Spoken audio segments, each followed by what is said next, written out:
ব্রেকফাস্টে বা সন্ধ্যের টিফিনে একটু হালকা ফুলকা অথচ দারুণ টেস্টি কিছু খেতে মন চাইলে এইভাবে 1 কাপ চিড়ে আর হাফ কাপ সুজি দিয়ে দুর্দান্ত স্বাদের রেসিপিটি বানিয়ে নিতে পারেন।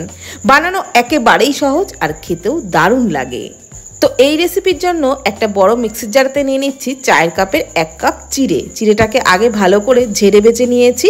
আর ওই কাপেরই হাফ কাপ দিয়ে দিলাম সুজি, দিয়ে দিলাম 1 টেবিল চামচ চিনি, পরিমাণ মতো একটু লবণ দিয়ে সমস্ত কিছুর একদম মিহি করে পাউডারটা তৈরি করে নিলাম।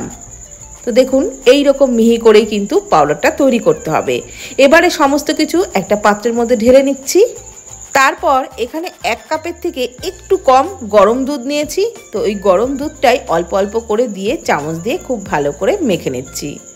যেহেতু দুধটা গরম সেই কারণেই প্রথমে চামচ দিয়ে মাখছি, তারপর কিন্তু হাত দিয়েই মেখে নেব। আর বন্ধুরা, এটা যেহেতু চিড়ে আর সুজি দিয়ে তৈরি হচ্ছে সেই কারণে গরম দুধ দিয়েই মাখবেন, তাহলে কিন্তু তাড়াতাড়ি ভিজে যাবে, রেসিপিটা তৈরি করতেও সুবিধা হবে। তো পুরোটা দুধই কিন্তু লেগে গেল। যতটা দুধ নিয়েছিলাম আমি পুরোটা দুধ দিয়েই ডোটাকে মেখে নিয়েছি।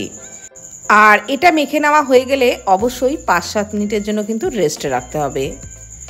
তো 5-7 মিনিট পর আমি ঢাকনাটা সরিয়ে নিচ্ছি আর তারপর এটাকে একটু ভালো করে হাত দিয়ে মেখে নেব। ঠিক আটা ময়দা মাখার মতন করেই কিন্তু এই ডোটাকেও ভালো করে মেখে নিতে হবে। যদি ভালো করে মেখে নেওয়া হয় তাহলে নাস্তাগুলোও কিন্তু খুব সুন্দর তৈরি করা যাবে। আর একটু এরকম নরম করেই কিন্তু মাখবেন। এইবার একটু ঘি নিয়েছি, হাফ চামচেরও কম ঘি নিয়েছি, ঘিটা দিয়ে দিলাম ওই ডোয়ের মধ্যে। তারপর হাত দিয়ে খুব ভালো করে আবারও একটু মেখে নিচ্ছি। মেখে একটা ডোয়ের মতো তৈরি করে নিতে হবে। দেখুন আমি একটা খুব সুন্দর করে একটা সফট ডোই কিন্তু তৈরি করে নিয়েছি। ঠিক এই রকম নরমই কিন্তু ডোটা হয়েছে। এইবার নাস্তাগুলো তৈরি করে নেব। ওর থেকে হাতে অল্প অল্প পরিমাণে নিয়ে নিচ্ছি আর তারপর এইভাবে গোল করে তারপরে আবার লম্বা করে পাকিয়ে এই রকমভাবে সবকটা নাস্তাকে তৈরি করে নেব।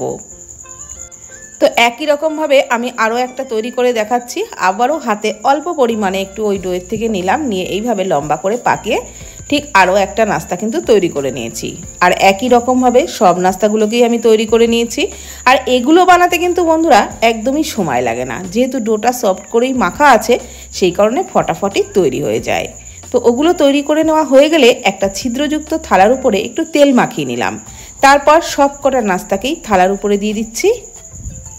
আর একটার গায়ের উপরে আরেকটা কিন্তু দেবেন না, একটু ফাঁকা ফাঁকা রেখে দেবেন, তাহলে এগুলো রেডি হয়ে গেলে তুলতেও সুবিধা হবে।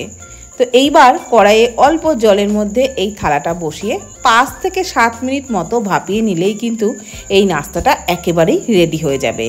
তো ওটা ভাপাতে থাক, ততক্ষণে আমি এখানে 2টো টমেটো সিদ্ধ করে নিয়েছিলাম। ঠান্ডা হয়ে গেলে টমেটোর স্কিনটাকে ছাড়িয়ে নিচ্ছি। আর টমেটোর সাথে 2টো শুকনো লঙ্কাকেও কিন্তু একসাথেই সিদ্ধ করে নিয়েছিলাম। তো শুকনো লঙ্কা দুটোরও বোটা ছাড়িয়ে নিচ্ছি। তারপর টমেটো শুকনো লঙ্কা একটা মিক্সির জারেতে নিয়ে নিচ্ছি। দিয়ে দিচ্ছি পরিমাণ মতো লবণ আর হাফ চামচ মতো চিনি দিলাম, দিয়ে দিলাম সামান্য একটু তেঁতুল। এবারে সমস্ত কিছুর একদম মিহি করে পেস্টটা তৈরি করে নিয়েছি। চাটনি রেডি হয়ে গেছে।